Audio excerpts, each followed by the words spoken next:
Assalamualaikum warahmatullahi wabarakatuh. Perkenalkan, saya Dila Septiana dari kelas PPKH 5B Politeknik Pembangunan Pertanian Malang.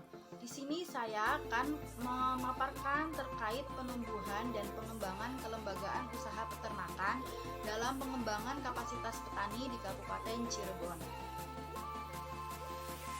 Baik, di sini ada pendahuluan yang dimana Indonesia adalah negara agraris dengan jumlah penduduk sebagian besar itu bermata pencarian sebagai petani.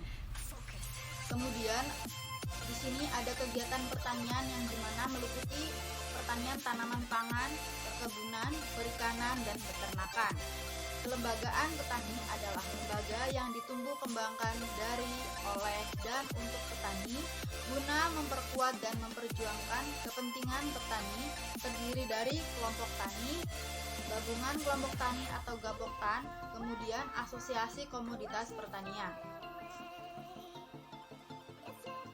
Kelembagaan ekonomi petani adalah lembaga yang melaksanakan kegiatan usaha tani yang dibentuk dari, oleh, dan untuk petani guna meningkatkan produktivitas dan efisiensi usaha. Di sini ada beberapa contoh-contohnya seperti KUB atau kelompok usaha bersama, LKMA, Ubja Al-Sintan, Koperasi, dan BUMP. BUMP itu adalah badan usaha milik petani, serta beberapa perseroan yang terbatas.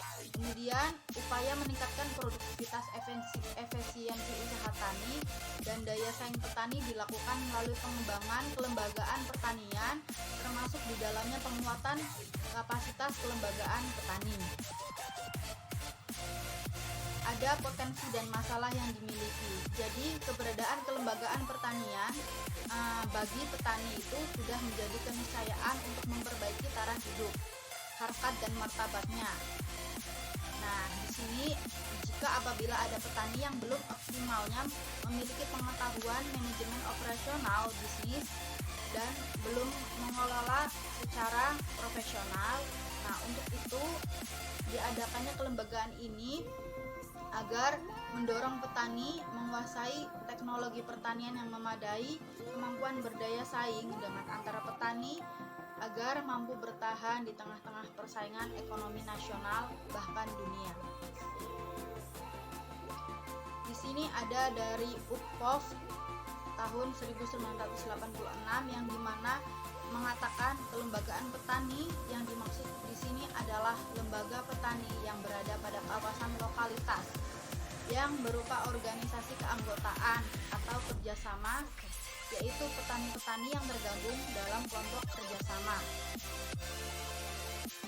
Kemudian pemahaman tentang pemberdayaan petani merupakan suatu strategi yang menitik beratkan pada bagaimana memberikan peran yang proporsional agar petani dapat berperan secara aktif dan aktivitas sosial kemasyarakatannya. Di sini perumusan strategi pengembangannya. Nah, pengembangan kapasitas kelembagaan petani merupakan suatu perspektif tentang perubahan sosial yang direncanakan, yaitu menyangkut inovasi-inovasi yang menyiratkan perubahan-perubahan kualitatif dalam norma-norma, dalam pola-pola kelakuan, dalam hubungan-hubungan kelompok, dalam persepsi-persepsi baru, maupun mengenai tujuan-tujuan dan cara-caranya.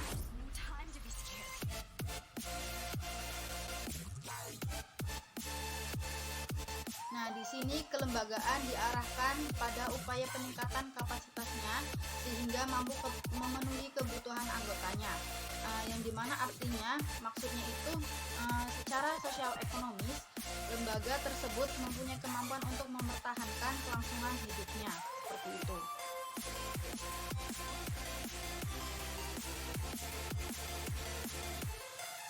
Nah, keberadaan kelembagaan petani sudah menjadi keniscayaan untuk memperbaiki taraf hidup, harkat dan martabatnya.